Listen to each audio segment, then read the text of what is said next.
अस्सलाम वालेकुम। I hope कि आप सब बिल्कुल ठीक होंगे, खैर खैरियत से होंगे और ज़िंदगी को भरपूर तरीके से एंजॉय भी कर रहे होंगे और अल्लाह ताला की नेमतों का बार बार शुक्र अदा कर रहे होंगे। और ये कि अगर आप मेरे चैनल पर नए हैं तो मेरे चैनल को सब्सक्राइब कर दें, मेरी वीडियो को लाइक एंड शेयर और बेल आइकॉन को दबाना बिल्कुल ना भूलिएगा ताकि मेरी हर वीडियो आपके पास आसानी से और जल्दी से पहुँच जाए।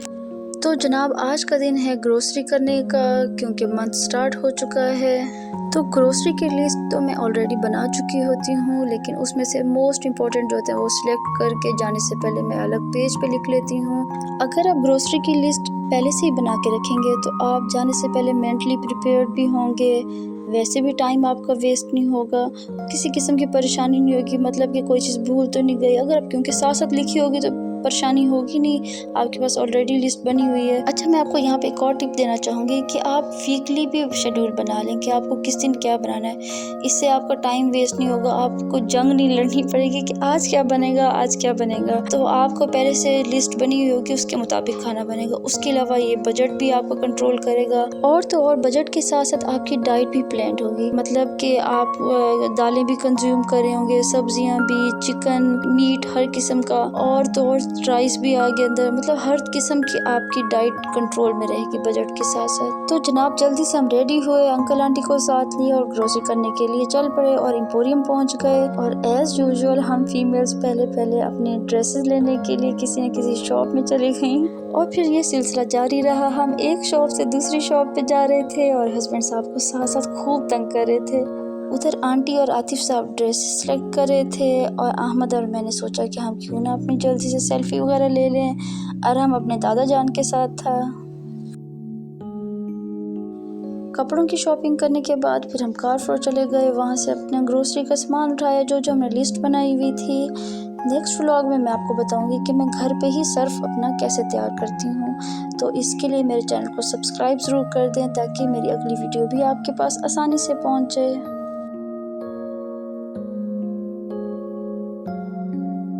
घूमते फिरते बच्चे काफ़ी हद तक थक चुके थे, तो हमने उनको कार्ट में बिठा दिया ताकि ये भी सुकून से बैठ जाएं और हम भी जल्दी से अपने काम की चीज़ें उठा लें। अच्छा, एक और बात है कि आप जो हैं बाइकआउट करें इनसे, प्लीज़ प्लीज़ बाइकआउट करें। इतना बाइकआउट करें कि ये हमारे मुल्क में किसी भी डिपार्टमेंटल स्टोर, शॉप, मॉल्स कहीं भी बिकने के लिए रखी ही ना हो, इतना बाइकआउट करें। अभी भी इतना अफसोस होता है कि मैकडोनल्ड, KFC अभी भी उधर रश होता है, लोग पता नहीं कैसे उनकी चीज़ें खा रहे हैं। आप ये समझें कि आपको ऐसा लगना चाहिए कि उनकी बोटल्स, उनकी प्रोडक्ट्स पे जैसे हमारे मुसलमान बहन भाइयों को खून लगा हुआ है। आप वो चीज़ें कैसे इस्तेमाल कर सकते हैं? आप अपनी सिर्फ और सिर्फ ज़ुबान के चस्के की वजह से अपने बहन भाइयों का खून भूल गए हैं। हम मुसलमान, हम कैसे मुसलमान हैं? मैंने कुछ अरसे पहले ख्वाब में देखा कि अरहम मेरे साथ है और वो गुम हो गया है। यकीन करें, ख्वाब में ही मैं ना मर रही थी ना जी सक रही थी। उसके बाद मैं जाग गई, मेरे 2-3 दिन इतने अपसेट गुजरे कि बहुत। मुझे वहाँ से रियलाइज़ हुआ कि हम कैसे मुसलमान हैं, वो भी तो हमारे बहन भाई हैं, वो भी तो हमारे अपने ही बच्चे हैं, बुज़ुर्ग हैं। हम उनके लिए हमारा इतना खून सफ़ेद हो गया कि हम अपने ही बहन भाइयों के कातलों की प्रोडक्ट्स के बगैर रह ही नहीं सकते। कि कैसे मुसलमान हैं हम? मुसलमान नहीं तो इंसानियत तो होनी चाहिए ना। ये तो मैं कहती हूँ सिर्फ मुसलमानों को नहीं बाइकआउट करना चाहिए, हर इंसान को जो इंसानियत को मानता है उसको बाइकआउट करना चाहिए उनसे। ऑयली प्रोडक्ट्स हमारे लिए हराम है, जब आप उनको हराम समझेंगे तभी आप उनसे बाइकआउट कर सकेंगे।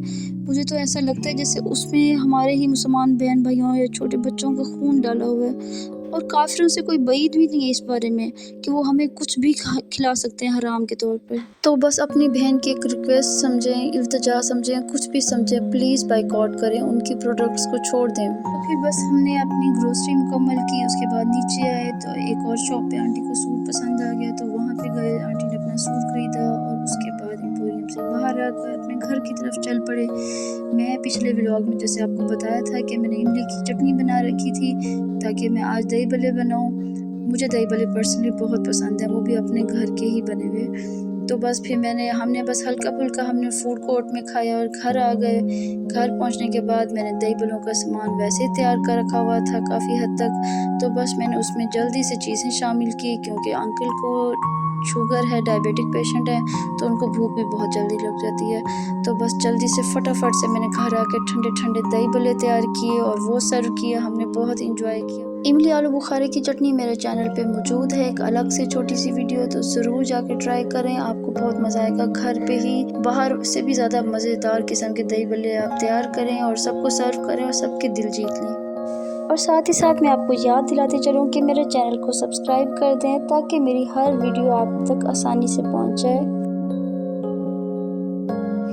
खाना खाने के बाद थोड़ी देर हमने रेस्ट किया और असर के टाइम हम छत पे गए। इतना खूबसूरत बादलों का मंजर था कि बहुत। मैंने चाय बनाई, अंकल आंटी को भी ऊपर लेके गए, हमने ऊपर बैठ के चाय पी ठंडी ठंडी हवा में।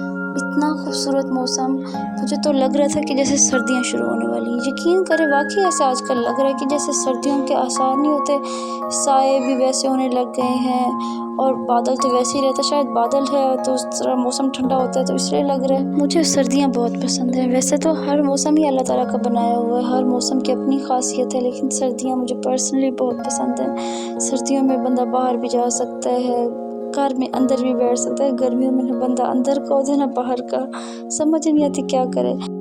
चाय पीने के बाद मगरिब की अजान हो गई तो हमने नमाज भी ऊपर ही पढ़ी। बच्चों ने अपने दादा जान और दादू जान के साथ नमाज पढ़ी। इतने प्यारे लग रहे थे कि बहुत, घर में इतनी खूबसूरत सी रौनक थी बुज़ुर्गों के आने की वजह से। बच्चे बहुत खुश थे, हम भी खुश थे, हमारे पास साल बाद जो आए हैं। और बच्चे तो इंतहा के खुश थे कि दादा जान दादू जान आई हुई हैं और वो उनके साथ फुल टाइम इंजॉय कर रहे थे।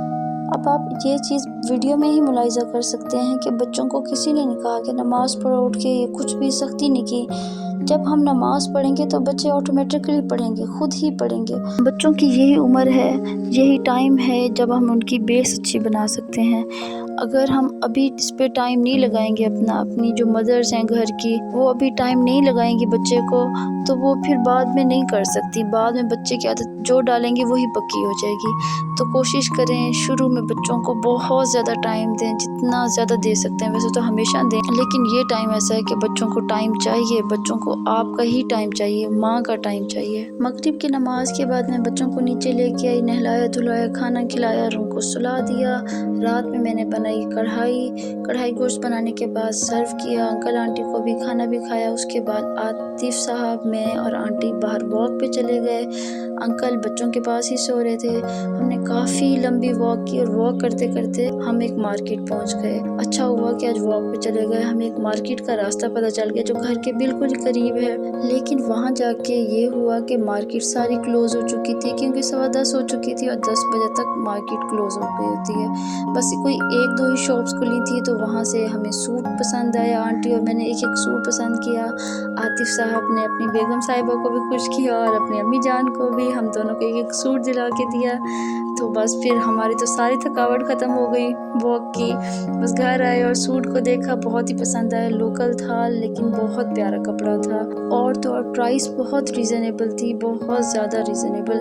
मतलब चिकनकारी वाला था लेकिन दुपट्टा भी हल्के रेशमी था, बहुत अच्छा स्टफ़ था लेकिन बहुत रीज़नेबल प्राइस थी। अगर आप जानना चाहते हैं कि मैंने सूट कितने में और कहाँ से लिया, कौन सी मार्केट से लिया, तो ज़रूर बताएं कमेंट में, मैं आपको ज़रूर अगले व्लॉग में बताऊंगी। उम्मीद है कि आपको मेरा आज का व्लॉग ज़रूर पसंद आएगा, तो कमेंट में ज़रूर बताइएगा और मेरी वीडियो को लाइक एंड शेयर भी, और चैनल को सब्सक्राइब करना ना भूलिएगा। मिलते हैं नेक्स्ट व्लॉग में। अल्लाह हाफिज़।